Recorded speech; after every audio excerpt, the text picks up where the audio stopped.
Herkese merhaba. Biliyorsunuz son zamanlarda evim için dekoratif aksesuarlar yaparken pipetleri sıkça kullanmaya başladım. Geçtiğimiz hafta yine pipetlerden sizlerin de beğeneceğinizi umduğum çok güzel bir geri dönüşüm videosu çekiyordum ki bir sorun oluştu ve maalesef o videoyu sizlerle paylaşamadım. Ama sorunla karşılaşmam iyi de oldu aslında. Her şerde bir hayır vardır. Bu sayede pipetlerle ilgili bir durum keşfettim ve hemen akabinde bu videoyu sizler için hazırladım. Pipetlerle ilgili deneyimime videonun sonlarına doğru yer verdim. Şimdi ilk olarak sizlerle bu gördüğünüz aksesuarları nasıl yaptığımı paylaşmak istiyorum. Büyük zeytin kavanozunun etrafına yetecek kadar pipetleri çarşafın üzerine koydum. Üzerine bir penye örtüm, buharlı ve ılık ayarda ütüledim. Bu sayede pipetler de gördüğünüz gibi ovallik oluştu. Daha sonra yoğurt kapağını siyah renk boyayıp kuruduktan sonra pipetleri sıcak silikonla kapağa yapıştırdım. Aslında kullandığım kavanoz biraz daha uzun, ince ve ağız kısmında biraz daha geniş olsaydı çok güzel olacaktı. Ama evde boy olarak en büyük kavanoz bu olduğu için ben de bunu kullandım.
Gördüğünüz şekilde pipetlerin boylarından biraz kesip yine sıcak silikon kullanarak kavanozun ağız çevresini tutturdum.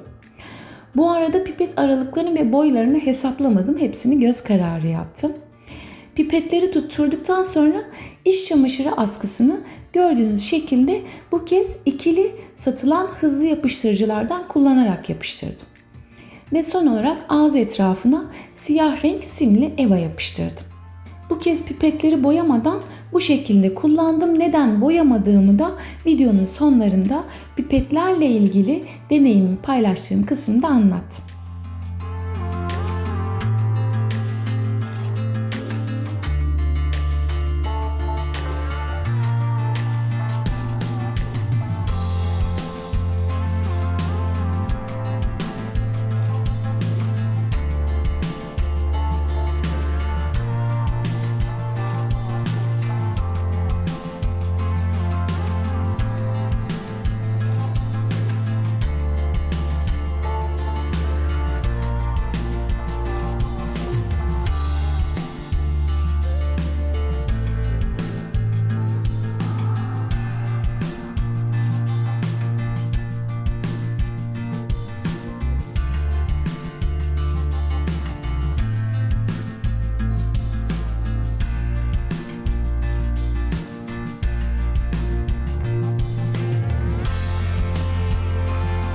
Evet, bunu unutmuşum.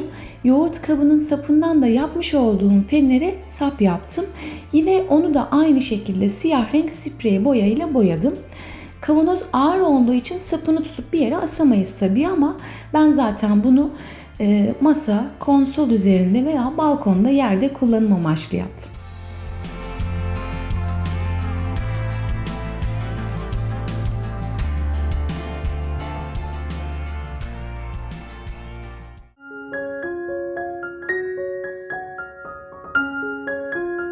İkinci kavanozda ayna efekti veren sprey boyadan kullandım.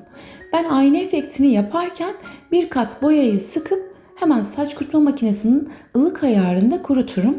Daha sonra tekrar ince bir kat daha boya uygular, tekrar kuruturum. Bu şekilde devam ederim.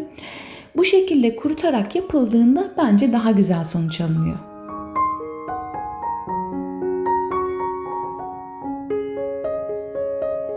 Bu kavanoz da az önce ayna efekti yaptığım kavanozun büyük boyu. Bunu da epey olmuştu boyayalı. Hatta 2-3 yıl kadar oluyor sanırım. Yine vazo yapmıştım ve o zamanları hafif çatlatma yaparak boyamış ve böyle sade bırakmıştım. Şimdi biraz daha farklı bir model yaptım. İlk olarak beyaz sprey boyayla bir kat boyadım. O kururken küçük kavanozun kapağını da mumluk olarak kullanılması için birazcık süsledim.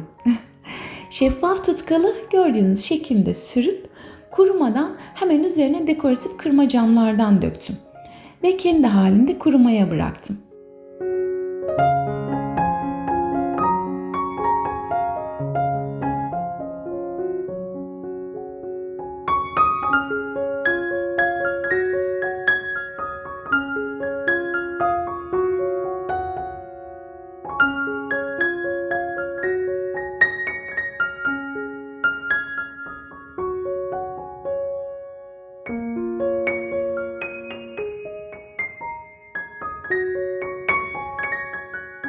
O gece büyük yapraklı kavanozun boyası kuruduğu için bir kat daha boyadım.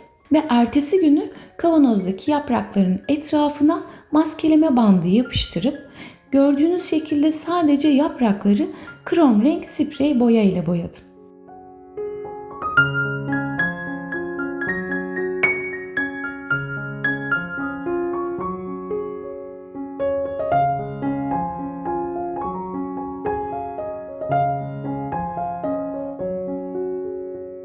Bu da tamamen kuruduktan sonra kavanoza biraz kalın olacak şekilde komple taş vernik sürdüm ve hızlı bir şekilde sadece beyaz kısımlarına dekoratif kırma camlardan döktüm. Tamamen kuruduktan sonra bunun da ağız kısmına gümüş renk aynalı metalik fon kartondan bir parça kesip yapıştırdım.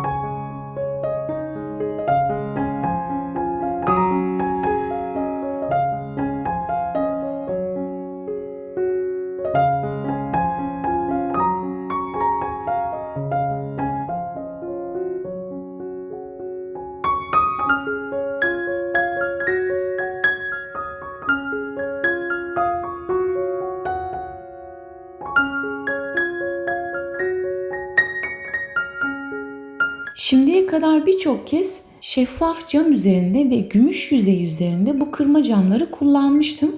Beyaz zemini ilk kez yaptım. Bence beyaz zeminde de çok güzel görünüyor. Umarım sizler de beğenmişsinizdir. Bu arada bu iki kavanoz kardeşimin böyle bir takım yaptım ona. Hatta bitmiş hallerini daha görmedi. Umarım o da beğenir. Bu cam kapak başka bir kavanoz kapağıydı. Alt kısmı kırılmıştı.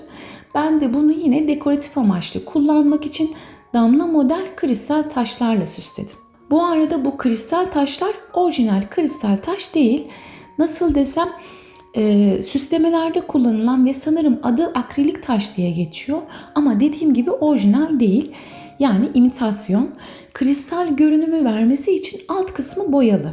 İşte bu sebeple bunları kullanırken her tutkal olmuyor maalesef. Yine deneyimlerimden yola çıkarak bunları size aktarmak istedim. Mesela daha önce kaç kez farklı yapıştırıcılar denedim ama hep taşın alt kısmındaki boyasını söktü. Kristal özelliğini kaybetti. Sıcak silikonla çok sağlam yapışmıyor, tamam.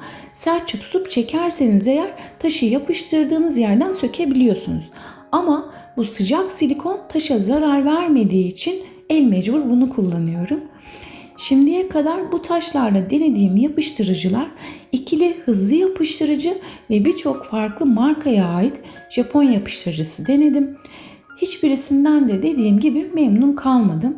Hepsi de taşın boyasını söktü. Sizlerden ricam bu şekilde taşları yapıştırırken deneyip memnun kaldığınız bir tutkal yapıştırıcı varsa bunu yorumlarda belirtirseniz çok sevinirim.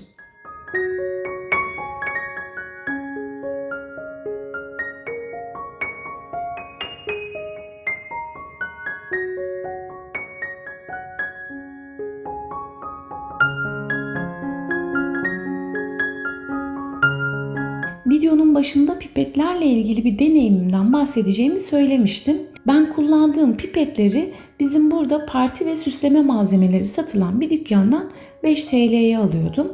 Alırken bir paket turuncu, bir paket de siyah rengini almıştım. Turuncu epey azaldı diye siyah paketi açıp onunla dediğim gibi güzel bir aksesuar yapıyordum. Tam son aşama, yani boyama kısmına geldim. Güzelce boyadım, kurudu. Bir baktım ki boya çatlayıp dökülme yapmaya başladı.